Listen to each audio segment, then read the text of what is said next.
Page 20, up on the housetop. It's a fun piece, but a bit tricky, so we'll talk about it. I look it over, I see it's a little over a page long. The clef signs are treble and bass clef.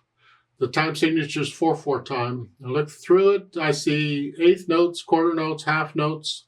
Think we can handle all that. It's the eighth notes that'll cause the problem, and we're moving around a bit, and we got staccatos and things to deal with.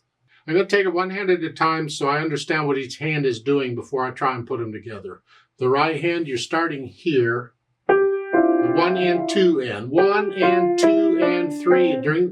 During the rest, you can come out, but what I do is I like to crawl around and feel my way around the keyboard. So what I usually do is during the rest, I just reach up one key. I leave the thumb where it is and I come up here. And then when I play it, I bring the thumb up. So I'm kind of crawling around here. So it's 1 and 2 and 3 and 4 and. Again, I get up again. F and G.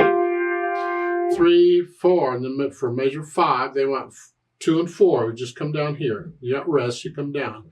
1 and 2 and 3. So we're kind of in this position here.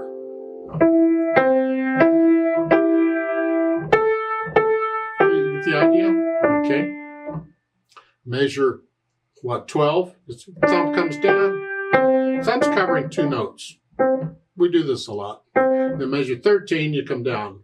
For here, and then measure 14, a C and an E, and then an F. Just stay here. And then measure 17, you're back up here with 2 and 4 again.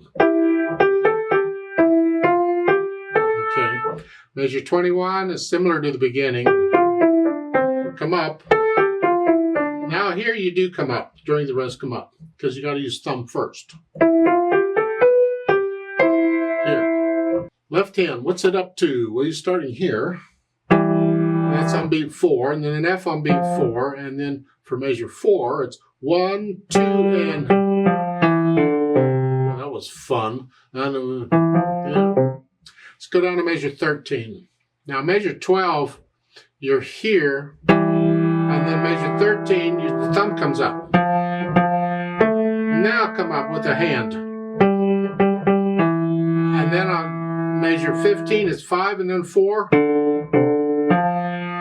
Don't have to. You can do 5 on both, but we want second finger on the half note. So I can go scratch up a little bit and do that. Although there's nothing wrong with the fingering in the book, we use repeated notes like that to change hand position, and that's what they're doing. You're here and you want to be here. So but in this particular case, I just stay there and scrunch up a little bit. Here. You decide, or your teacher will decide for you on how you're going to finger it. Then we put the hands together, and when I first do this, I'll probably hesitate. I don't care. It's fine. It's just 1 and 2 and 3 and 1 and 4 and 1 and 2 and. There. When I play the first eighth note in measure 4, the right hand comes up. 1 and 2 and 3. Now keep in mind as I'm doing this, I got to get the right hand in position. 1 and 1, 2, 3. Now here. And then here. 1, 2. The idea? So I go through and I put the hands together slowly and carefully. Then I go back through it a few hundred times or whatever, and I work out the hesitations. So it's a steady beat. And up to this point, I've pretty much connected everything. Then after I get it with no hesitations, I'll add the articulation. That's where the staccatos and phrases. The staccatos, I'm hinging at the wrist, are short staccatos. I'm on the key and I'm bouncing off.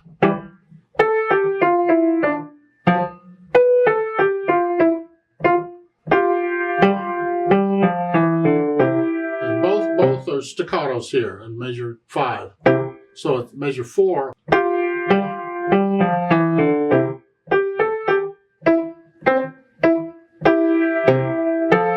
Now here, you don't have to lift up there. You can connect that. It's not really a new phrase. So measure 6.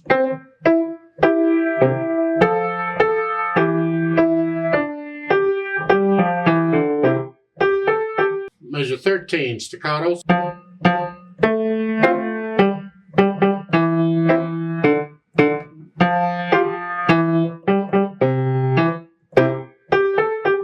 So I add in the staccatos and slurs. Slowly and carefully. I'm going a bit fast. I do that sometimes. Take it your speed. And if hesitations are coming back, work them out. Stop, work them out. Don't let I'll fix it later. No, that doesn't work. Stop and fix it now. Don't let hesitations come in anytime, ever. No. And then we can think about the dynamics. F at the beginning is forte, is loud, whatever you think loud is. I'm playing heavy. And then measure 4, you have the hairpin to come down. Come down to soft in the left hand. It's the right hand is mezzo forte. That's the sort of loud.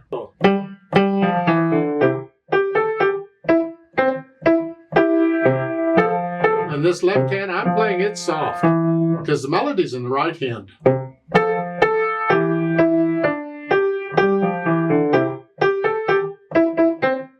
Now when you get to measure 13, mezzo piano. Sort of soft. Here are the melodies in the left hand. Right hand's soft. Now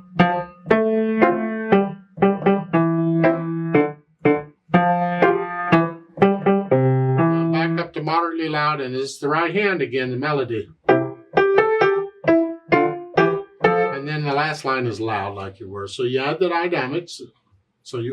dynamics. Hopefully you get comfortable enough with it that you just feel these dynamics. If you feel getting a little louder and softer in places, go for it. And then the speed, well, happily, but it has to be accurate. So these eighth notes need to be even and controlled. So it's got to be your happily, not mine. You do your thing. Don't play it at some speed because you heard somebody else play it at that speed. No.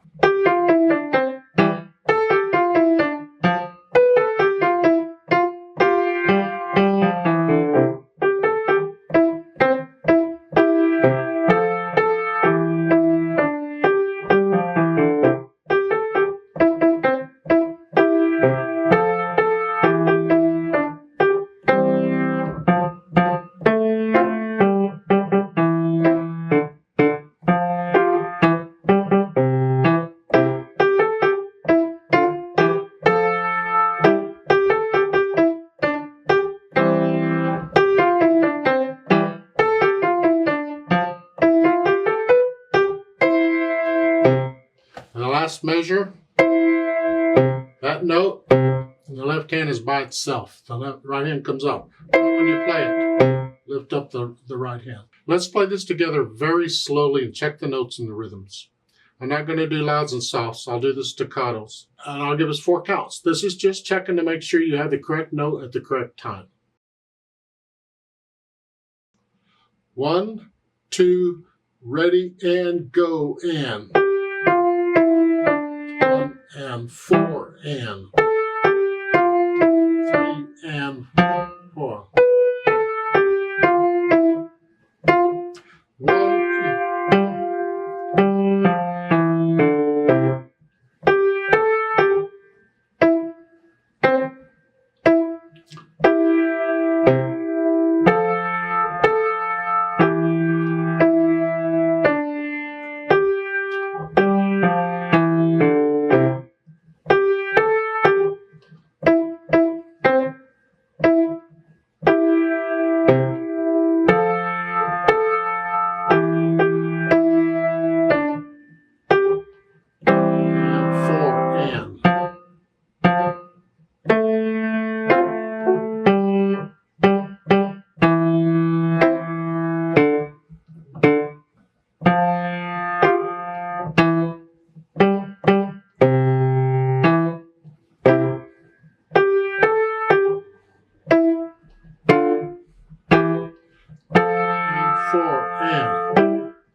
fast.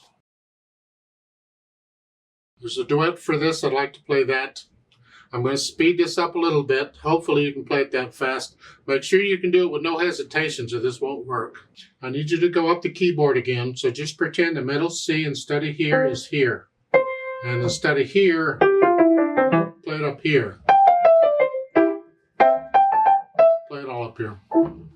I'll give us 4 counts. Now the duet has some stuff in it, rests and things, and I need to play something on every beat so we can stay together. So I'm going to make something up. So I'm playing quarter notes on every beat if there's nothing there.